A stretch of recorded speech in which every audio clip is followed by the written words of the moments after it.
Fala, meu cotista, beleza? Sejam bem-vindos a mais um vídeo do canal Fira Questão. Ivan aqui falando. E bora bater um papo sobre o MCCI, Fundo de Crédito da Mauá. Vamos dar uma olhadinha em o que rolou durante esse mês. Então, aqui algumas informações do fundo. Fundo de 2019, público-alvo investidor em geral, tem sua taxa de administração, né? Tem uma taxa de performance também. São 110 mil cotistas, tem um PL de 1,5 bi, né? Cota patrimonial 91,83, cota mercado, fechou sexta-feira a R$ 90,79, subiu bem, né? Subiu 1,43. Ele deu uma boa andada aí, ó. Em um mês ele subiu 7,1, bastante, né? Voltando aqui pro relatório, então ele já está bem próximo aí do patrimonial dele, né? Último dividendo pago R$1, liquidez média diária de 3 milhões, tá um dividendo anualizado de 14,8. Tá muito bom, né? Aqui na parte de comentário de gestor, então entregou R$1 aí, dividendo anualizado 14,8. Opa! Voltando aqui de novo pro relatório, não sei o que aconteceu. Tá dando esse chute às vezes. Ao longo do mês ocorreu o pagamento integral do CRI Sans Club, né? A alocação do CRI foi realizada em junho de 2020, num montante de R$34 milhões, e gerou um retorno para o fundo de 14,4% ao ano, né? Equivalente a 162% do CDI no período. Foi bem forte, né? CRI tinha vencimento em maio de 33 e o devedor optou por fazer o resgate antecipado, né? Então, gerou um prêmio aí de R$300 mil. Normalmente acontece isso, né? Quando você faz o pagamento antecipado de um CRI, você paga prêmio, né? Tem alguns que tem isso, outros não. E aqui ele fala, né, que isso aí permite ao fundo continuar realizando reciclagem da carteira em busca de operações de qualidade, né? Então isso aqui aconteceu até nos CRIs do Grupo CB, que é a Casas Bahia, né? Foi feito o pagamento antecipado de tudo, né? Então ele recebeu uma boa quantia, um valor exorbitante, recebeu um prêmio muito grande também, então com isso ele acabou fazendo uma reserva muito grande. E aí ele começou a fazer alocações melhores, né? Ele é um high grade, e aí ele começou a fazer operações melhores, então ele consegue rentabilizar a carteira um pouco melhor, e agora teve esse pré-pagamento aí do Sans Club, e eu acredito que talvez tenha aí um pré-pagamento também do W Torre, vamos ver como que vai ser. O W Torre é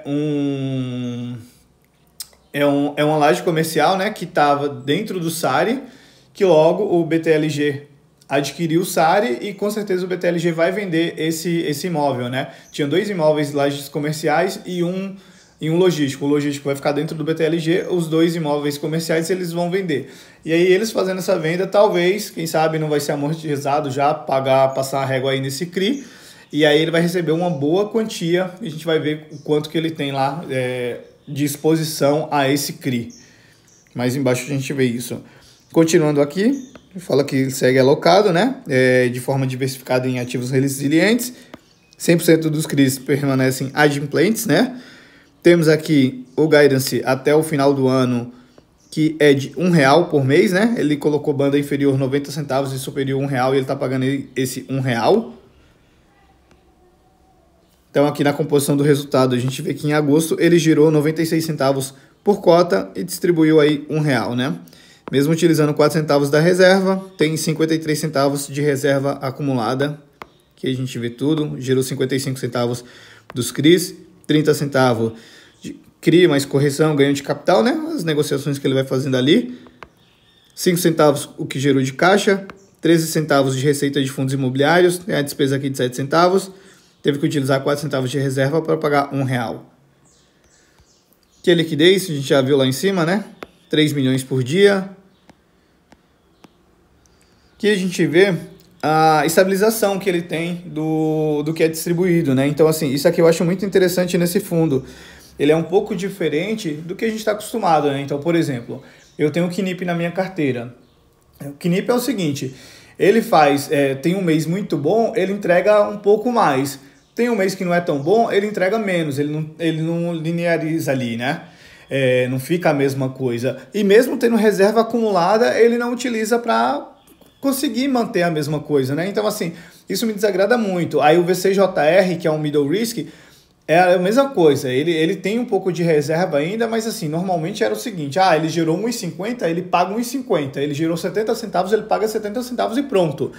E esse aqui, ele já tenta manter, né? Então, ó, ele vinha pagando 90 centavos há um bom tempo, aí caiu o rendimento para 80, aí ficou de janeiro de 2024 até dezembro de 2024, o ano inteiro com 80 centavos. Entrou o ano de 2025, ele começou a pagar 90, que foi mais ou menos onde teve essa questão lá do grupo CB, que eu falei para vocês, né? Então, ele começou a pagar 90 centavos aqui, foram 6 meses, e agora aumentou para R$1, e a ideia é manter R$1 até o final do ano.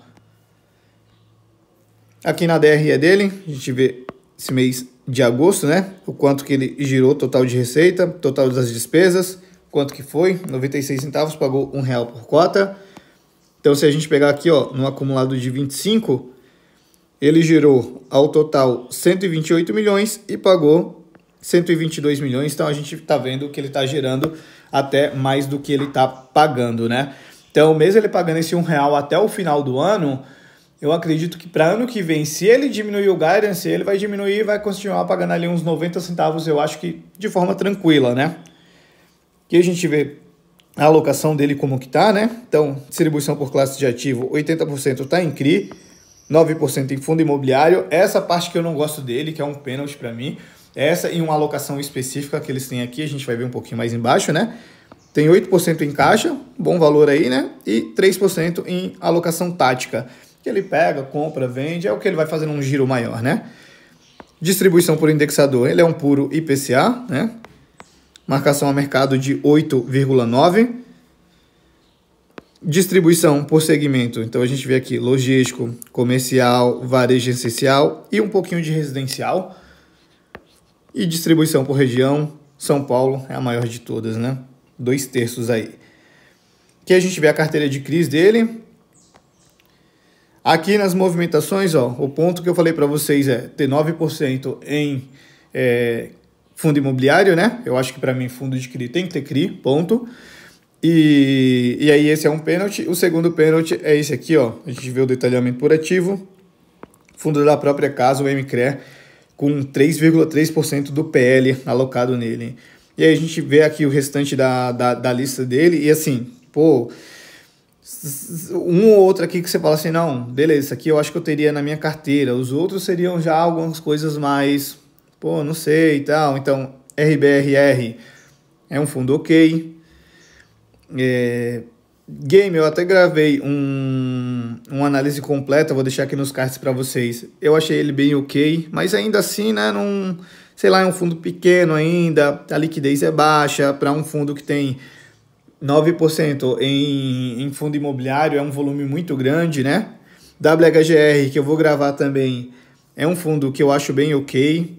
Humana, vou gravar também, é um fundo que eu acho bem ok. Então, assim, você não vê aqui uma carteira muito boa, sabe? Tipo, se você pegar a carteira de FIIs do CAFOF e do Kinea Hedge Fund, você vai entender o que eu tô falando. Você vai ver lá, tipo, Bresco, LVBI, Knip, quando alguma coisa mais puxado é um Kinea High Yield ou um Kinuk, que é o High Yield CDI, você vai ver só fundos bem consolidados já, né, conhecidos. E aqui, ó, são 51 milhões no MCRE. Aí, seguindo aqui, o CRI que eu falei para vocês, o W Torre Morumbi, né? Ele tem 12% do PL alocado nesse CRI. Então, com a venda dele aí pelo BTLG, vamos ver, quem sabe não passa uma régua logo, paga tudo e vai voltar um valor exorbitante aqui para o fundo, né? Se fizerem isso. Aí aqui tem todas as operações dele, né? Tem algumas concentrações aqui, ó. 9,1, 5,4, 5,2 e daqui para baixo, abaixo de 5, tá ótimo, né? E não tem mais nada não, pessoal. Então é isso, mais um mês de MCCI. Mais um mês, assim, que apesar de IPCA tá vindo mais baixo, ter deflação, ele girou bem. Foi um resultado muito bom. Ele teve um resultado aí extraordinário de R$300 mil, né? Foi prêmio. Mas, assim, nem é tão relevante assim dentro do fundo, né? E foi muito bom, tem uma reserva robusta aí, vai conseguir pagar aí R$1 tranquilo até o final do ano. A cota andou bem. E é isso, galera. Então, se ficou qualquer dúvida, pode deixar aqui nos comentários, tá? Se gostou, deixa o like. Se gostou mais ainda, se inscreve no canal, ativa o sininho, compartilha com os amigos e segue lá no Instagram também, @FiDaQuestão. E é isso, galera. Valeu, um abraço.